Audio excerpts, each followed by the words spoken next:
Hi hello ಎಲ್ಲರಿಗೂ ನಮಸ್ಕಾರ. Welcome back to ನೂತನ ಶೈಲಿ. ಇವತ್ತಿನ ವಿಡಿಯೋದಲ್ಲಿ 34 ಎದೆ ಸುತ್ತಳತೆಯ ಬ್ಲೌಸ್ನ ಯಾವ ರೀತಿ ಕಟಿಂಗ್ ಮಾಡೋದು ಅಂತ ತಿಳಿಸ್ಕೊಡ್ತೀನಿ. ಇದು ಲೈನಿಂಗ್ ಬ್ಲೌಸು. ಲಾಸ್ಟ್ ಒಂದು ವಿಡಿಯೋದಲ್ಲಿ ನನ್ನ ಸಬ್ಸ್ಕ್ರೈಬರ್ ಒಬ್ಬರು ಕಮೆಂಟ್ ಮಾಡಿದರು, ಫ್ಯಾಬ್ರಿಕ್ನ ಫೋಲ್ಡ್ ಮಾಡ್ತಿರೋ ರೀತಿ ನಮಗೆ ಗೊತ್ತಾಗ್ತಿಲ್ಲ, ಸ್ವಲ್ಪ ಕ್ಲಿಯರಾಗಿ ಫ್ಯಾಬ್ರಿಕ್ ಫೋಲ್ಡ್ ಮಾಡೋ ರೀತಿನ ಹೇಳ್ಕೊಡಿ ಅಂತ. ಅದಕ್ಕೆ ನಾನು ಇವತ್ತು ಆ ಒಂದು ಮೇಯ್ನಾಗಿ ಅದನ್ನ ಬಗ್ಗೆ ಕಾನ್ಸಂಟ್ರೇಟ್ ಮಾಡಿ ನಾನು ನಿಮಗೆ ತಿಳಿಸ್ಕೊಡ್ತೀನಿ. ಮೊದಲಿಗೆ ನೋಡಿ, ಇಲ್ಲಿ ಇದು 34 ಎದೆ ಸುತ್ತಳತೆಯ ಬ್ಲೌಸ್ ಆಗಿರೋದ್ರಿಂದ ನಾನಿಲ್ಲಿ ಇದು 42 ಇಂಚ್ ಪನ್ನದು ತೊಗೊಂಡಿರೋದು, ಅಂದರೆ ದೊಡ್ಡ ಪನ್ನ ಲೈನಿಂಗ್ನ ತೊಗೊಂಡಿರೋದು. ನಾನೊಂದು 70 ಸೆಂಟಿಮೀಟರ್ ತೊಗೊಂಡಿದ್ದೀನಿ.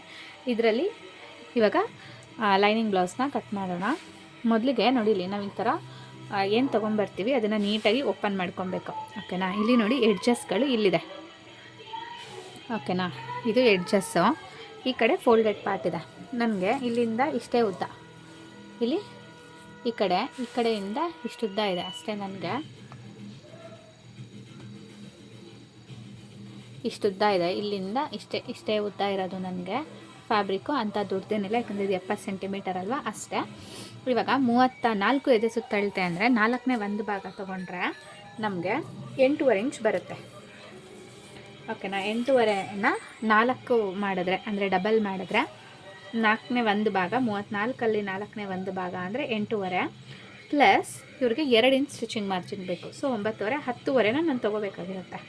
ಓಕೆನಾ? ಇದು ಕರೆಕ್ಟಾಗಿ 10.5ನ ನಾನು ಈ ರೀತಿ ಫೋಲ್ಡ್ ಮಾಡಿಕೊಂಡು ಬಾಡಿ ಅಗಲನ ತೊಗೊಂಡ್ರೆ ನೆಕ್ಸ್ಟು ಈ ಕಡೆ ತೋಳಿಗೆ ನಮಗೆ ಬೇಕಾಗಿರುತ್ತೆ ಫ್ಯಾಬ್ರಿಕ್ಕು. ಓಕೆನಾ? ತೋಳು ಉದ್ದ ಬಂದು ಎಲ್ಬೋ ಸ್ಲೀವ್ಸ್ ತನಕ ನಾನು ಸ್ಟಿಚ್ ಮಾಡ್ತಾ ಇರೋದು. ಮಿನಿಮಮ್ 9 ಇಂಚ್ ಬೇಕೇ ಬೇಕು ರೆಡಿ, ಪ್ಲಸ್ 1 ಇಂಚ್ 10 ಇಂಚ್ ಬೇಕಾಗುತ್ತೆ ನಮಗೆ, ಇಲ್ಲಿ ತನಕ ಬೇಕಾಗುತ್ತೆ. ನಮ್ಗೆ ಇಲ್ಲಿ ಏನಿದೆ 8 ಇಂಚ್ ಬರ್ತಾ ಇದೆ. ಸೊ ನನಗೆ ಇದು ಶಾರ್ಟೇಜ್ ಆಗಿದೆ. ಓಕೆನಾ? ಡೈರೆಕ್ಟ್ ನಾನು ಏನು ತೊಗೊಂಬಂದಿರ್ತೀನಿ ಅದನ್ನು ಓಪನ್ ಮಾಡಿಕೊಂಡು ಈ ರೀತಿ ಅಗಲನ ಫೋಲ್ಡ್ ಮಾಡಿಕೊಂಡ್ರೆ ನನಗೆ ಸ್ಲೀವ್ಸ್ಗೆ ಸಾಲ್ತಾ ಇಲ್ಲ. ಸೊ ಅದರಿಂದ ನಾನೇನು ಮಾಡ್ತೀನಿ ನೋಡಿ, ಇಲ್ಲಿರೋ ಎಡ್ಜಸ್ಸು, ಈಗ ಎರಡೂ ಎಡ್ಜಸ್ಗಳು ಈ ಕಡೆ ಬಂದಿರೋ ಎಡ್ಜಸ್ ಬಂದು ಫುಲ್ಲು ಓಪನ್ ಮಾಡಿಕೊಂಡು, ಫುಲ್ಲು ಫ್ಯಾಬ್ರಿಕ್ನ ಓಪನ್ ಮಾಡಿಕೊಂಡು ಈ ಕಡೆ ಒಂದು ಎಡ್ಜ್ ಬರಬೇಕು, ಈ ಕಡೆ ಒಂದು ಎಡ್ಜ್ ಬರಬೇಕು. ಈ ರೀತಿ ಫೋಲ್ಡ್ ಮಾಡ್ಕೊತೀನಿ. ಈ ರೀತಿ ಫೋಲ್ಡ್ ಮಾಡಿಕೊಂಡು ಈ ಮೆಥಡು ನಿಮಗೆ ಸಾದಾ ಬ್ಲೌಸ್ಗಳು ಕೊಡ್ತಾರಲ್ವ, 2x2 ಕ್ಯೂನಿ ಬ್ಲೌಸ್ಗಳು ಸ್ಟಿಚ್ ಮಾಡಿ ಅಂತ ಕೊಡ್ತಾರೆ. ಆ ಟೈಮಲ್ಲಿ ನಿಮಗೆ ಈ ಥರ ಮೆಥಡು ತುಂಬ ಯೂಸ್ಫುಲ್ ಆಗುತ್ತೆ. ನೋಡಿ, ಇವಾಗ ಇದಾದಮೇಲೆ ಹೀಗೆ ಅಗಲಕ್ಕೆ ಫೋಲ್ಡ್ ಮಾಡ್ಕೊಬೇಕು. ಈಗ ಅಗಲ ಫೋಲ್ಡ್ ಮಾಡ್ಕೊಂಡ್ಮೇಲೆ ನನಗೆ ಸ್ಲೀವ್ಸ್ಗೆ ಇಷ್ಟುದ್ದ ಸಿಗುತ್ತೆ. ಆದರೆ ಇಲ್ಲಿ ಒಂದು ನಾವು ಮುಖ್ಯವಾಗಿ ನೋಡ್ಕೊಬೇಕಾಗಿರೋದು ಏನಪ್ಪ ಅಂತಂದರೆ, ಈ ಲೆಂತಲ್ಲಿ ನಮಗೆ ಫ್ರಂಟು ಬ್ಯಾಕು ಬರುತ್ತಾ ಅಂತ ನೋಡ್ಕೊಬೇಕು. 32 ಇಂಚ್ ಪನ್ನ ಇರುತ್ತಲ್ವ, ನಮಗೆ ಫ್ರಂಟು ಬ್ಯಾಕು ಕರೆಕ್ಟಾಗಿ ಬರುತ್ತಾ ಅಂತ ನಾವು ನೋಡ್ಕೋಬೇಕಾಗಿರುತ್ತೆ. ಮೊದಲಿಗೆ ನೋಡಿ, ನಾವು ಹೀಗಿಟ್ಕೊಂಡು ನೋಡ್ಕೊಬೇಕು. ಟೋಟಲ್ ಬಂದು 11.5. ಅವ್ರದ್ದು ಬೆನ್ನಿನ ಉದ್ದ ಬಂದು ನೋಡಿ, ಬ್ಯಾಕಲ್ಲಿ ಎಷ್ಟು ಉದ್ದ ಇದೆ ಅಂದರೆ ಕರೆಕ್ಟಾಗಿ 14 ಕಾಲಿದೆ. ಓಕೆನಾ? ಫ್ರಂಟಲ್ಲಿ ಎಷ್ಟು ಉದ್ದ ಇದೆ ಅಂತ ಅಂದರೆ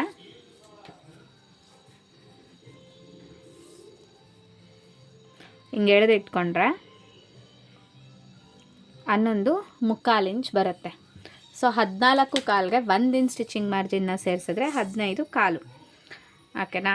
ಇಲ್ಲಿ 11.25ಗೆ 1 ಇಂಚ್ ಸ್ಟಿಚಿಂಗ್ ಮಾರ್ಜಿನ್ನ ಸೇರಿಸಿದ್ರೆ 12.25 ಬರುತ್ತೆ. ಸೊ 15 ಕಾಲು ಪ್ಲಸ್ 12.25ನ ಆ್ಯಡ್ ಮಾಡಿ ನೋಡಬೇಕು. ಈಗ 12.25 ಇದು ಬಿಟ್ಟಿರಿ, 15 ಕಾಲನ್ನ ಆ್ಯಡ್ ಮಾಡೋಣ. 1 2 3 4 5 6 7 8 9 10 11 12 13 14 15 15 ಕಾಲು ಅಂತ ಅಂದರೆ ಕರೆಕ್ಟಾಗಿ 28 ಇಂಚ್ ಬರುತ್ತೆ. ಓಕೆನಾ? ಕರೆಕ್ಟಾಗಿ 28 ಇಂಚ್ ಬರುತ್ತೆ, ಎಲ್ಲ ಸ್ಟಿಚಿಂಗ್ ಮಾರ್ಜಿನ್ನು ಸೇರಿಸಿ. ಇವಾಗ ಇದ್ರ ಉದ್ದ ಎಷ್ಟಿದೆ ಅಂತ ನೋಡ್ಕೊಳ್ಳೋಣ. 14.5 ಇದೆ. 14.5ನ ಡಬಲ್ ಮಾಡಿದ್ರೆ ಎಷ್ಟು ಬರುತ್ತೆ? 29 ಬರುತ್ತೆ. ನಮಗೆ ಬೇಕಾಗಿರೋದೆಷ್ಟು? 28 ಇಂಚು. ಇಲ್ಲಿ ಎಷ್ಟಿದೆ? 29 ಇಂಚ್ ಇದೆ. ಅಲ್ಲಿಗೆ ನಮಗೆ ಫ್ರಂಟು ಬ್ಯಾಕು ಬರುತ್ತೆ ಅನ್ನೋದು ಕನ್ಫರ್ಮ್ ಆಗುತ್ತೆ. ಸೊ ಇದನ್ನು ಕನ್ಫರ್ಮ್ ಮಾಡಿಕೊಂಡು ನಾವು ಈ ರೀತಿ ಅಗಲನ ತೊಗೋಬೇಕಾಗಿರುತ್ತೆ.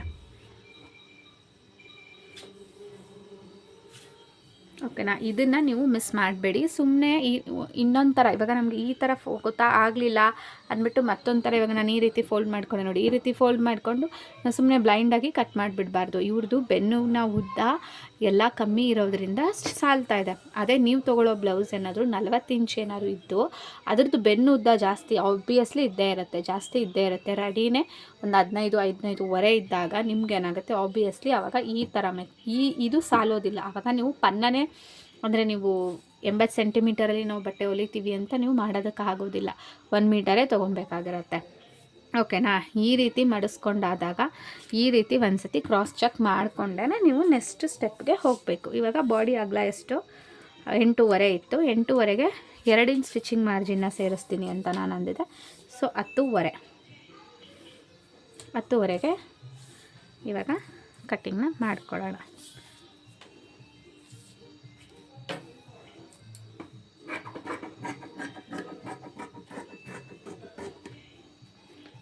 ಇಟ್ಟು ಕಟ್ಟಿಂಗ್ ಮಾಡಿದ್ದೀನಿ. ಇದನ್ನ ನೆಟ್ ಸೈಡಲ್ಲಿ ಇಟ್ಟು ಇನ್ನು ಉಳಿದ ಪಾರ್ಟ್ ಏನಿದೆ ಅದರಲ್ಲಿ ನಾನು ಸ್ಲೀವ್ಸು ಮತ್ತು ಕ್ರಾಸ್ ಬೆಲ್ಟ್ನ ಮಾಡ್ಕೊಬೇಕು. ಈ ರೀತಿ ಮಾಡಿಸ್ಕೊಂಡು ಇಲ್ಲಿ ಸ್ಲೀವ್ಸ್ ಬಂದು 10 ಇಂಚಿದೆ, ತೋಳಿನ ಉದ್ದ 10 ಪ್ಲಸ್ 1 ಇಂಚ್ ಸ್ಟಿಚಿಂಗ್ ಮಾರ್ಜಿನ್,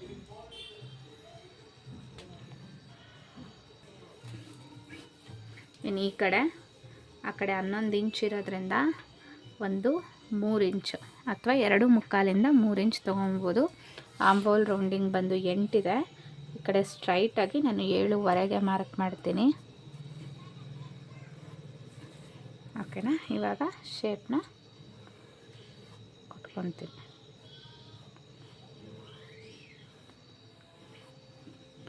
ಇನ್ನು ಈ ಕಡೆ ಲೂಸಲ್ಲಿ ಡೈರೆಕ್ಟ್ ಅಳತೆ ಬ್ಲೌಸ್ನ ಇಟ್ಟು ಮಾರ್ಕ್ ಮಾಡಿಕೊಂಡು 2 ಇಂಚ್ ಸ್ಟಿಚಿಂಗ್ ಮಾರ್ಜಿನ್ನ ಕೊಟ್ಕೊಂಡು ಈ ಕಡೆನೂ ಅಷ್ಟೇ 2 ಇಂಚ್ ಸ್ಟಿಚಿಂಗ್ ಮಾರ್ಜಿನ್ನ ಕೊಟ್ಕೊಂಡು ಲೈನ್ಸ್ನ ಡ್ರಾ ಮಾಡಿಕೊಂಡು ಕಟಿಂಗ್ ಮಾಡ್ಕೊಳ್ಳೋಣ. ಇಲ್ಲೊಂದು ಮ್ಯಾಚ್ ಇಟ್ಕೊಳ್ಳಿ, ಇಲ್ಲೊಂದು ಮ್ಯಾಚ್ ಇಟ್ಕೊಳ್ಳಿ. ಆನಂತರ ಫ್ರಂಟ್ ಪೀಸ್ನ ಮಾತ್ರ ಓಪನ್ ಮಾಡಿಕೊಂಡು ಫ್ರಂಟ್ ಪಾರ್ಟ್ನ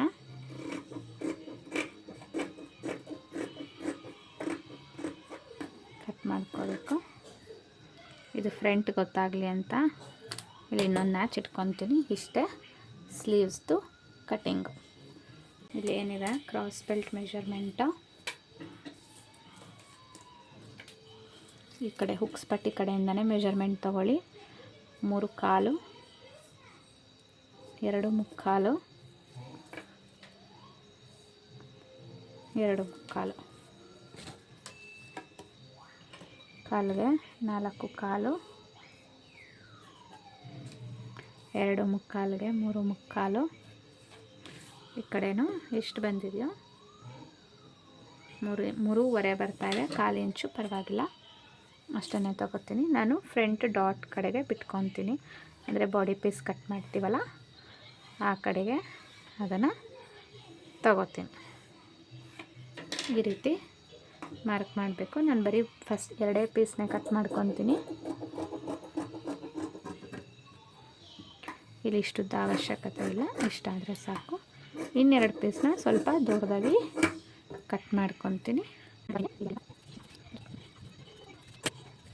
ನೆಕ್ಸ್ಟು ಇವಾಗ ಕಟ್ ಮಾಡಿ ತೆಗೆದಿಟ್ಟಿದ್ವಲ್ಲ ಆ ಒಂದು ಪೀಸ್ನ ಫುಲ್ಲು ಓಪನ್ ಮಾಡಿಕೊಂಡು ನೋಡಿ ಈ ರೀತಿ ಫೋಲ್ಡ್ ಮಾಡ್ಕೊಬೇಕು.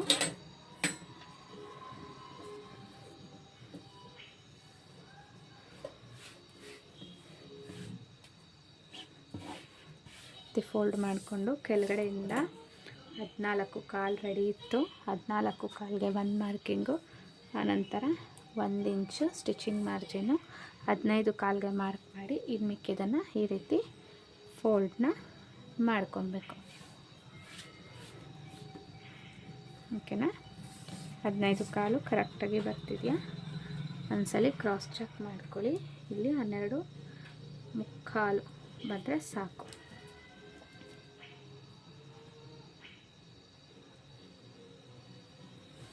ಮಿಕ್ಕತ್ತೆ ಕರೆಕ್ಟಾಗಿ ಬರುತ್ತೆ. ಓಕೆನಾ. ಇನ್ನು ಶೋಲ್ಡರ್ ಬಂದು 5.5 34 ಇದೆ ಸುತ್ತಳತೆ ಬ್ಲೌಸ್ಗೆ. 5.5 ಇಟ್ಕೊಂಡ್ರೆ ಸಾಕು. ಈ ಕಡೆ 3 ಇಂಚ್ 3.5 ಇಟ್ಕೊಂಡ್ರೆ, ಈ ಕಡೆ ಕತ್ತು ಕಡೆ 2 ಇಂಚ್ ಇಟ್ಕೊಂಡ್ರೆ ಸಾಕು. ಇದು ಬಂದು 3.5 ಇಟ್ಕೊಂಡ್ರೆ 2.5ಗೆ ಬರುತ್ತೆ. ಇನ್ನು ಈ ಕಡೆ ಆಂಬೋಲ್ ಕಡೆ ಕಂಕ್ಳು ಬಂದು 5.5 ಇಟ್ಕೊತಾ ಇದ್ದೀನಿ. ಸೇಮ್ ಇಲ್ಲೆಷ್ಟು ಇಟ್ಕೊಂಡಿದ್ದೀನಿ ಅಷ್ಟೇ ಇಟ್ಕೊಂಡಿದ್ದೀನಿ. ತಿರ್ಗಾ ಈ ಕಡೆನೂ 5.5ಗೆ ಒಂದು ಮಾರ್ಕ್ನ ಮಾಡಿ ಎಲ್ ಶೇಪಲ್ಲಿ ಒಂದು ಮಾರ್ಕ್ ಮಾಡಿ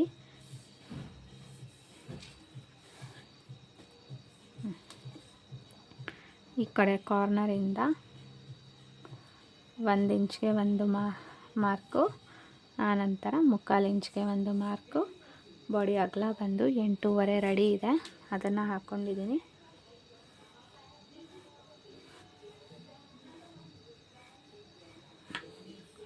ಆಂಬೋಲ್ ರೌಂಡಿಂಗ್ ಬಂದು 8 ಇಂಚ್ ಇತ್ತಲ್ಲ, 7.75ರಿಂದ 8 ಇಂಚ್ ಬರುತ್ತೆ ನೋಡಿ, ಕರೆಕ್ಟಾಗಿ ಬರ್ತಾ ಇದೆ. ಈ ಕಡೆ ಕತ್ತು ಮುಂದೆ ಬಂದು 7 ಇಂಚ್ ಬೇಕು. ಮೇಲೆ 2 ಇಂಚ್ ಇರೋದ್ರಿಂದ ಇಲ್ಲಿ 2.5ರಿಂದ 2.75 ತನಕ ಇಟ್ಕೊತೀನಿ. ಅದನ್ನು ಈ ರೀತಿ ಎಲ್ ಶೇಪಲ್ಲಿ ಡ್ರಾ ಮಾಡಿಕೊಂಡು ಫಸ್ಟು ಈ ಕಾರ್ನರಿಂದ ಒಂದು ಅರ್ಧದಿಂದ 3/4 ಇಂಚ್ ಮೇಲಕ್ಕೆ ತಗೊಂಡು ಈ ರೀತಿ ಒಂದು ಶೇಪ್ನ ಕೊಟ್ಕೊಳ್ಳಿ. ನೀವು ರೌಂಡ್ ಆರು ಕೊಡ್ಬೋದು, ಸ್ಕ್ವೇರ್ ಆರು ಕೊಡ್ಬೋದು, ಅಥವಾ ಸ್ವೀಟ್ ಆರ್ಟ್ ಯಾವುದಾದ್ರೂ ಕೊಡ್ಬೋದು. ಇನ್ನು ಈ ಕಡೆ ನೋಡಿ 3/4 ಇದು ಆವಾಗಲೇ ಮೆಜರ್ಮೆಂಟ್ ತೊಗೊಂಡಿದ್ವಿ. 11.75 ಇತ್ತು, 11.75, 3/4, 11.75. ಈ ಕಡೆ ಬಂದು 6 ಇಂಚಿದೆ.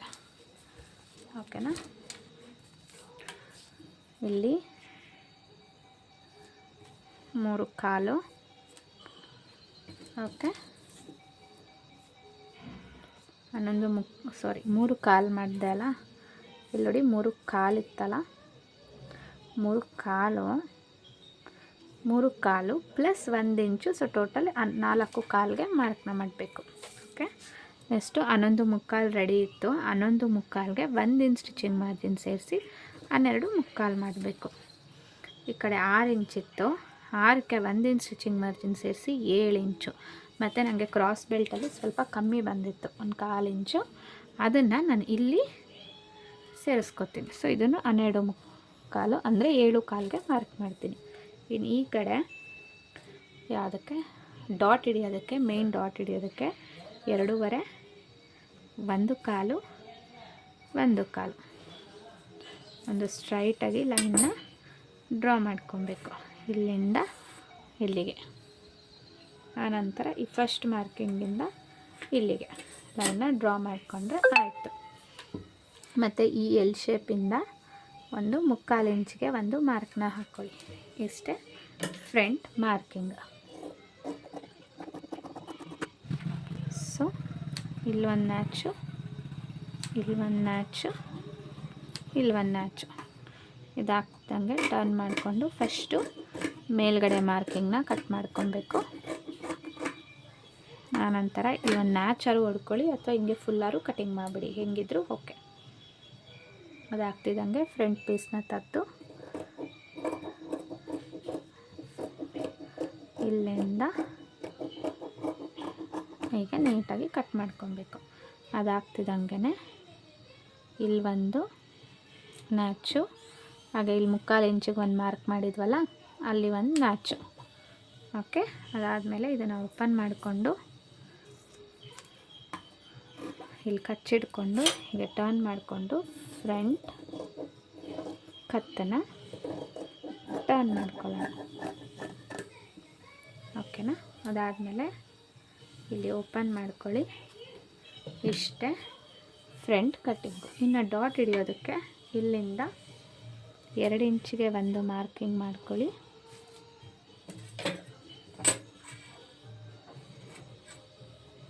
ಈ ಆಲ್ರೆಡಿ ನಾವು ನ್ಯಾಚ್ಗಳನ್ನ ಹಿಡಿದಿದ್ವಿ ಅಲ್ವಾ, ಆ ನ್ಯಾಚ್ ನೇರಕ್ಕೆ ನೀವು ಮಾಡಿಕೊಂಡ್ರೆ ಆಯಿತು. ಇನ್ನು ಈ ಕಡೆ 4 ಕಾಲಿದೆ, ಅದರಲ್ಲಿ ಅರ್ಧ ಈ ರೀತಿ ನೀಟಾಗಿ ಫೋಲ್ಡ್ನ ಮಾಡಿಕೊಂಡು ಎಲ್ಲಿಗೆ ಬರುತ್ತೋ ಅಲ್ಲಿಗೆ ಒಂದು ಮಾರ್ಕ್ನ ಮಾಡಿಕೊಂಡು ಈ ಕಡೆ 2 ಇಂಚನ್ನ ಇಟ್ಕೊಳ್ಳಿ. 1.25 ಇಂದ 2 ಇಂಚ್ ತನಕ ಆರಾಮಾಗಿ ಇಟ್ಕೊಬೋದು, ಒಂದು ಅರ್ಧ ಇಂಚು. ಇನ್ನು ಇಲ್ಲಿಂದ ಇಲ್ಲಿಗೆ ಎಷ್ಟು ಡಿಫ್ರೆಂಟ್ ಇದೆ ನೋಡ್ಕೊಳ್ಳೋಣ. 2 ಇಂಚಿದೆ. ಸೊ ಇಲ್ಲಿಂದ ಇಲ್ಲಿಗೆ ಒಂದು 2 ಇಂಚ್ ಡಿಫ್ರೆನ್ಸ್ನ ಕೊಟ್ಟು ಇನ್ನು ಉಳಿದಿದ್ದಕ್ಕೆ ಡಾಟ್ನ ಇಟ್ಕೊಳ್ಳೋಣ. ಒಂದು ಕಾಲು ಇಂಚಿಗೆ ಮಾರ್ಕ್ ಮಾಡಿಕೊಂಡ್ರೆ ಆಯಿತು. ಓಕೆ, ಇನ್ನು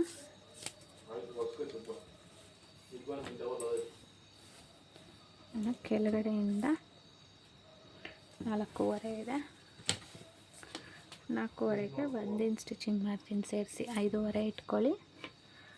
ಸೊ ಬೆನ್ನಿನ ಕತ್ತು ಬಂದು 9.25 10 ಬರುತ್ತೆ. ಈ ಕಡೆ ಒಂದು ಅಗಲ ಒಂದು 3 ಇಂಚ್ ಇಟ್ಕೊಳ್ಳಿ. ಇಷ್ಟೇ ಬ್ಯಾಕ್ದು ಕಟಿಂಗ್. ಸುತ್ತಳತೆ ಬಂದು 7 ಇಂಚ್ ಬರುತ್ತೆ, plus 1 inch stitching margin dot ಹಿಡಿಯೋಕ್ಕೆ, ಆನಂತರ 2 ಇಂಚ್ ಬ್ಲೌಸು ಕರೆಕ್ಟಾಗಿ ಬರುತ್ತೆ. ಇನ್ನು ಈ ಪಾರ್ಟ್ ಏನಿದೆ ಇಲ್ಲಿಂದ ಹೀಗೆ ಫೋಲ್ಡ್ ಮಾಡಿಕೊಂಡ್ರೆ ಅಲ್ಲಿಗೆ ಬರುತ್ತೆ. ಉದ್ದ ಬಂದು ಒಂದು 4.25 ತನಕನೂ ಆರಾಮಾಗಿ ಇಟ್ಕೊಳ್ಳಿ. ಈ ಕಡೆ ಅರ್ಧ ಇಂಚು, ಈ ಕಡೆ ಅರ್ಧ ಇಂಚು. ಓಕೆ, ಇದು ಬ್ಯಾಕು, ಇದು ಫ್ರಂಟು, ಇದು ಸ್ಲೀವ್ಸು ಮತ್ತು ಕ್ರಾಸ್ ಬೆಲ್ಟು. ಇಷ್ಟೇ ನೋಡಿ ಲೈನಿಂಗ್ ಬ್ಲೌಸು. ತುಂಬ ಈಸಿಯಾಗಿ ಆರಾಮಾಗಿ ಕಟ್ ಮಾಡಿಬಿಡ್ಬೋದು. ನಿಮಗೇನಾದರೂ ಮೆಷರ್ಮೆಂಟು ಯಾವ ರೀತಿ ತೊಗೊಬೇಕು ಅನ್ನೋದು ಏನಾದರೂ ಬೇಕು ಅಂತ ಅನಿಸಿದ್ರೆ ನನಗೆ ಕಮೆಂಟ್ ಮಾಡಿ ತಿಳಿಸಿ. ಇದೇ ಬ್ಲೌಸ್ದು ಇದೇ ಮೆಷರ್ಮೆಂಟ್ನ ಯಾವ ರೀತಿ ಅಳತೆ ಬ್ಲೌಸಿಂದ ತೊಗೊಬೇಕು ಅಂತ ನಾನು ನೆಕ್ಸ್ಟ್ ವಿಡಿಯೋದಲ್ಲಿ ತಿಳಿಸ್ಕೊಡ್ತೀನಿ. ನಿಮಗೇನಾದರೂ ಈ ವಿಡಿಯೋ ಇಷ್ಟ ಆಗಿದರೆ, ಯೂಸ್ಫುಲ್ ಅಂತ ಅನಿಸಿದ್ರೆ ದಯವಿಟ್ಟು ಈ ವಿಡಿಯೋಗೊಂದು ಲೈಕ್, ಶೇರ್, ಕಮೆಂಟ್ ಮಾಡೋದನ್ನು ಮರಿಬೇಡಿ. ಹಾಗೆ ಇದೇ ರೀತಿ ಹೆಚ್ಚಿನ ಟೈಲರಿಂಗ್ ಟಿಪ್ಸ್ಗಳಿಗಾಗಿ ನನ್ನ ಚಾನಲ್ನ ಫಾಲೋ ಮಾಡ್ಕೊಳ್ಳಿ. ಈ ಬ್ಲೌಸ್ದು ನಾನು ಸ್ಟಿಚಿಂಗ್ ಪಾರ್ಟ್ ಏನೂ ಹಾಕ್ತಾ ಇಲ್ಲ, ಆದರೆ ಕಂಪ್ಲೀಟ್ ಸ್ಟಿಚ್ ಆದಮೇಲೆ ಯಾವ ರೀತಿ ಕಾಣಿಸುತ್ತೆ ಅಂತ ನಾನು ಲಾಸ್ಟಲ್ಲಿ ಟ್ಯಾಗ್ ಮಾಡಿರ್ತೀನಿ ನೋಡಿ. ಈ ಬ್ಲೌಸ್ದು ಫೈನಲ್ ಲುಕ್ ಈ ರೀತಿ ಬಂದಿದೆ. ಮುಂದೆಗಡೆ ಮಾಮೂಲಿ ರೌಂಡ್ ನೆಕ್ಕು, ಆಮೇಲೆ ಮಾಮೂಲಿ 3 ಡಾಟ್ಸ್ ಅಷ್ಟೇ ಬರ್ತಿದ್ದು, 4 ಡಾಟ್ಸ್ ಬರಲಿಲ್ಲ. ಒಂದು 1/4 ಇಂಚ್ ಅಷ್ಟೇ ಅಲ್ವಾ ಬಿಟ್ಟಿದ್ದು, ಸೊ ಅದರಿಂದ ಬರಲಿಲ್ಲ. ಕ್ರಾಸ್ ಬೆಲ್ಟು ಎಲ್ಲ ನೀಟಾಗಿ ಬಂದಿದೆ. ಇವ್ರು ಬಂದು ಏನಿದು ಬ್ಲೌಸ್ ಪೀಸ್ ಬಂದು ಬರೀ ಒಂದು 65 ಸೆಂಟಿಮೀಟರ್ ಏನೋ ಕೊಟ್ಟಿದ್ರು. ಸೊ ಅದರಿಂದ ಸ್ಲೀವ್ಸ್ಗೆ ಕ್ರಾಸ್ ಬೆಲ್ಟ್ಗೆಲ್ಲ ಸಾಲ್ತಾ ಇರಲಿಲ್ಲ. ಅದರಿಂದ ನಾನೇನು ಮಾಡಿದೆ, ಸ್ವಲ್ಪ ಡಿಫ್ರೆಂಟಾಗಿರಲಿ ಅಂದ್ಬಿಟ್ಟು ಸ್ಯಾರಿಯಲ್ಲಿ ಬರೋ ಹುಟ್ಸೆರಗನ್ನ ನೋಡಿ, ಸ್ಯಾರಿ ಈ ಥರ ಇತ್ತು. ಓಕೆನಾ, ಬ್ಲೌಸ್ ಮಾತ್ರ ಫುಲ್ಲು ಸ್ಯಾರಿ ಇದೇ ಥರ ಬರುತ್ತೆ. ಉಟ್ಸರ್ಗಿಂದನೂ ಎಲ್ಲನೂ ಇದೇ ಥರ ಬರುತ್ತೆ. ಬ್ಲೌಸ್ ಮಾತ್ರ ಪ್ಲೈನಾಗಿ ಕೊಟ್ಟಿದ್ರು. ಸ್ವಲ್ಪ ಡಿಫ್ರೆಂಟಾಗಿ ಚೆನ್ನಾಗಿ ಕಾಣಿಸ್ಲಿ ಅಂತ ನಾನೇನು ಮಾಡಿದೆ, ಬ್ಲೌಸಿಗೆ ಮಾತ್ರ ಇದ್ರದ್ದು ಪಾರ್ಟ್ ಏನೊಂದು ಇಷ್ಟಿದ್ದ ಮಾತ್ರ ಒಂದು 7 ಇಂಚು ಕಟ್ ಮಾಡಿಕೊಂಡು, ಆನಂತರ ಬಾರ್ಡರ್ನ ಇದಕ್ಕೆ ಅಟ್ಯಾಚ್ ಮಾಡಿಕೊಂಡು ಟರ್ನ್ ಮಾಡ್ಕೊಂಡಿದ್ದೀನಿ. ಬಾರ್ಡರು ಫಸ್ಟೇ ಅಟ್ಯಾಚ್ ಮಾಡ್ಕೊಂಡಿದ್ದೆ, ಸೊ ಅದರಿಂದ ಲೈನಿಂಗಲ್ಲಿ ಏನು ಕಾಣಿಸ್ತಾ ಇಲ್ಲ. ಅದು ಬಾರ್ಡರ್ ಫಸ್ಟೇ ಮೇನ್ ಫ್ಯಾಬ್ರಿಕ್ಗೆ ಅಟ್ಯಾಚ್ ಮಾಡಿಕೊಂಡು ಟರ್ನ್ನ ಮಾಡಿಕೊಂಡು ಈ ರೀತಿ ಸ್ಟಿಚ್ನ ಮಾಡಿದ್ದೀನಿ. ಬ್ಯಾಕಲ್ಲಿ ನಾನೇನು ಮಾಡಿದ್ದೀನಿ, ಸ್ವಲ್ಪ ಏನಾದರೂ ಡಿಸೈನ್ ಮಾಡಿ ಅಂತ ಅಂದಿದ್ರು. ಚೀಪ್ ಆ್ಯಂಡ್ ಬೆಸ್ಟಾಗಿ ಅಂತ ನಾನೇನು ಮಾಡಿದೆ, ಮಾಮೂಲಿ ಸ್ಕ್ವಯರ್ ನಾನೇನು ಮಾರ್ಕ್ ಮಾಡಿದೆ ಅದೇ ಶೇಪ್ಗೆ ಸ್ಕ್ವಯರ್ ಕಟ್ ಮಾಡಿಕೊಂಡು ಬಾರ್ಡರ್ ಏನಿತ್ತು ಅದನ್ನು ಈ ರೀತಿ ಸ್ಟ್ರೈಟಾಗಿ ಕೊಟ್ಟಿದ್ದೀನಿ. ಅಷ್ಟೇ, ಕರೆಕ್ಟಾಗಿ ಬಂತು. ಇನ್ನು ಡೋರಿಗೆ ಒಂದು ಸ್ವಲ್ಪ ಬಟ್ಟೆ ಇಷ್ಟೇ ಕರೆಕ್ಟಾಗಿ ಸಾಲ್ತು. ಸೊ ಈ ಥರ ಏನಾದರೂ ಮೇನ್ ಫ್ಯಾಬ್ರಿಕ್ಕು ನಮಗೆ ಲೈನಿಂಗ್ ಬ್ಲೌಸ್ ಪೀಸ್ ಏನಾದರೂ ಶಾರ್ಟೇಜ್ ಕೊಟ್ಟಿದ್ರೆ, ಬರೀ ಒಂದು 60 ಕೊಟ್ಟಿದ್ರೆ ಶಾರ್ಟೇಜ್ ಆದಾಗ ನೀವು ಸ್ಲೀವ್ಸ್ಗೆ ಈ ರೀತಿ ಮಾಡ್ಕೊಬೋದು. ಇದೊಂಥರ ಚೆನ್ನಾಗಿ ಒಂಥರ ಲುಕ್ ಬಂತು. ನೀವು ಇದೇ ರೀತಿ ಟ್ರೈ ಮಾಡಿ, ಚೆನ್ನಾಗಿ ಬರುತ್ತೆ ನೋಡಿ. ನೀಟ್ ಮೆಜರ್ಮೆಂಟ್ ಬಂದಿದೆ ನೋಡಿ, ಯಾವುದೇ ರೀತಿ ವ್ಯತ್ಯಾಸ ಆಗದೆ ಕರೆಕ್ಟಾಗಿ ಬಂದಿದೆ ಫ್ರಂಟಲ್ಲಿ. ಇದು ಬಂದು 34 ಎದೆ ಸುತ್ತಳತೆಯ ಬ್ಲೌಸ್ ಇದು. ಕಟ್ಟಿಂಗ್ನ ಯಾವ ರೀತಿ ಮಾಡೋದು ಅಂತ ಕ್ಲಿಯರಾಗಿ ತೋರಿಸಿದ್ದೀನಿ. ಇದು ಸ್ಟಿಚಿಂಗ್ ಪಾರ್ಟು ನಾನು ಅಪ್ಲೋಡ್ ಮಾಡೋದಕ್ಕೆ ಆಗಲಿಲ್ಲ. ನೋಡಿ ಇಲ್ಲೂ ಅಷ್ಟೇ ನೀಟಾಗಿ ಒಂದು ಲೈನ್ ಬರೋ ರೀತಿ ನೀಟಾಗಿ ಫಾರ್ಮ್ ಆಗಿದೆ.